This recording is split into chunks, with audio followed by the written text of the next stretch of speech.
Good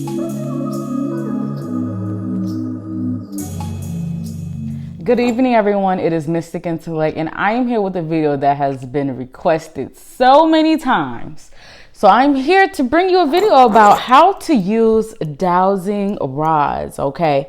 Now, dowsing rods are used for many different reasons, okay? The many different reasons dowsing rods are used are for talking to spirits, of course, locating lost and missing objects, determining the energy of the room, and to find bodies of water. Okay. So with that being said, use dowsing rods at your own discretion. Okay. Using at your own discretion. Now, I say that lightly because everybody uses it for many different reasons, and it's becoming more and more popular on TikTok.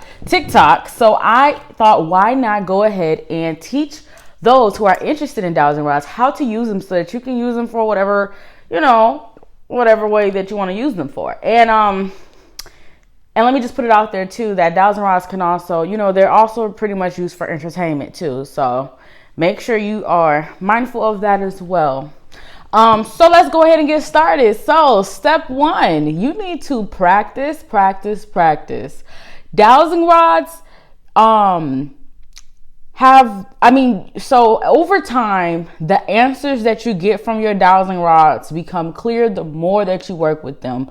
Dowsing rods is all energy based. So you need to understand that when you start practicing, make sure that you're practicing in a space that is on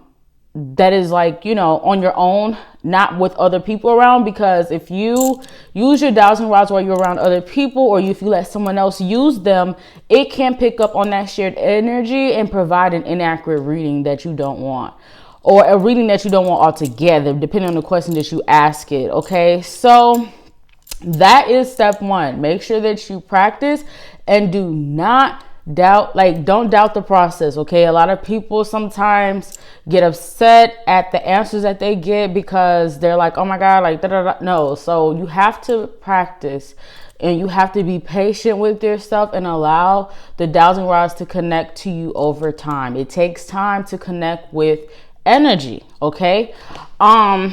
Step 2, you need to be relaxed as much as possible.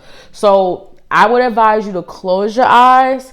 Take a deep breath. Take a few deep breaths and to clear your mind before you begin asking questions. Even say a prayer if you are up to that as well, because that will help you, approach your dowsing rods from a clear state of mind. You know what I'm saying?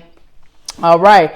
So next step is that when you are holding your dowsing rods in your hands, make sure that you're holding them up at a 90-degree angle. So make sure that your arms are not bent over, or that they're not too, far back. So make sure that you're holding them arms at your side, 90 degrees, and make sure that you're still but relaxed at the same time. So do not tense up when you're holding the dowsing rods, because it can affect the outcome of your reading. Okay. All right. So step 3 is that when you are holding your dowsing rods, you want to make sure that you calibrate your rods by establishing yes or no questions. So at this time, Spirit is ready to work with you guys. I did ask before I started the video just to make sure that it is the right time to record, and they did say yes. But we can go ahead and practice on live camera so that you can see what type of questions you can ask your dowsing rods to begin connecting with them, and then work your way into asking more intimate questions. That should be, of course, asked not on, that's not on camera. So I'm gonna just start by asking Spirit, are you here with me right now?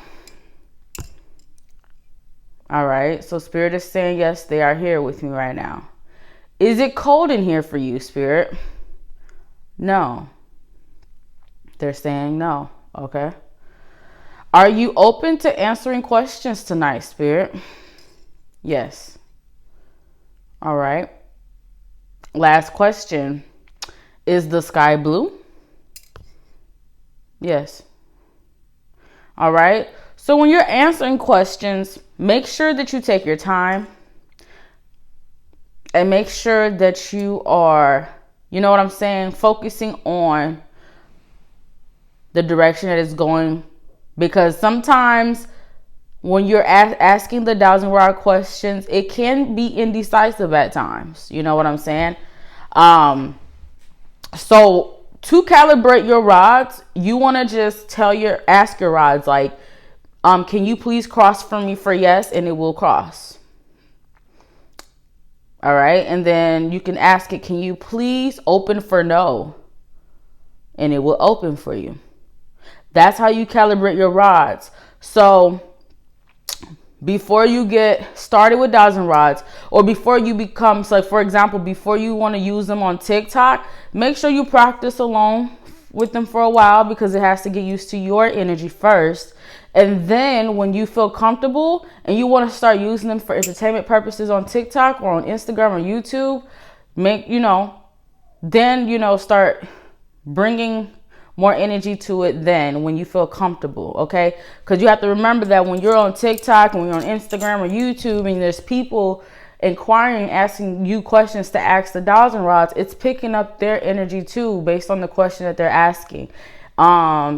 Because if you're also as intuitive as well, like I am, you will be able to pick up a person's energy just by saying their name out loud, and then it will travel to the rods, and the rods will be able to give you an answer for them.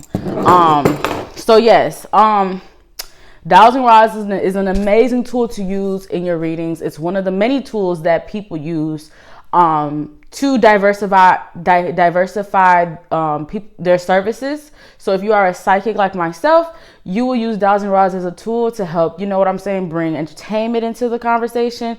And of course, to communicate with spirits as well, especially if you're trying to communicate with the dead, or if you're trying to, communicate with loved ones who have passed on.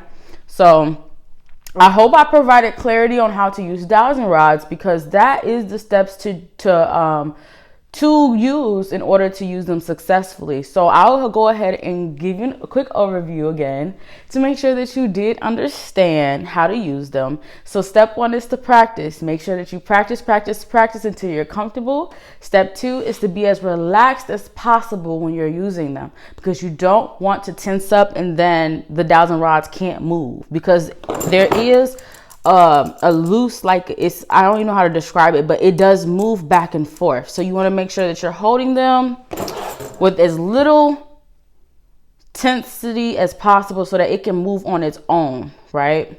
So step 2, make sure you're relaxed. You take a few deep breaths in and out, clear your mind, and then start establishing that relationship with your rods. I wouldn't recommend to hold them out like this high, because then you wouldn't be able to see them cross the way that you would want them to cross on the screen. So I would rather you hold them close to your body, arms close to your sides, and then you ask your questions, and then it moves back and forth, or it cross over for your yes, and then it opens for your no, just like that, to get a clear answer from your spirit guides or whatever spirit that you are trying to communicate with. All right. So I hope I answered all of your questions, and I hope that I did clarify some things for you. And if you have any more questions, please do not hesitate to comment below what your questions are, and then let me know what you think about this video, because I'm looking forward to seeing all of you guys report back to tell me how your experience are using these dowsing rods, because it's so fun and it's so entertaining at the same time. So but yeah, so stay tuned for more videos on all things spiritual, tarot, life, spirituality, and so much more. Have a beautiful evening. Oh, and don't forget to like, comment, and subscribe. I am on the road to 1K followers, so if you can please like, comment, and subscribe, it would be amazing for my channel. All right, have a good evening.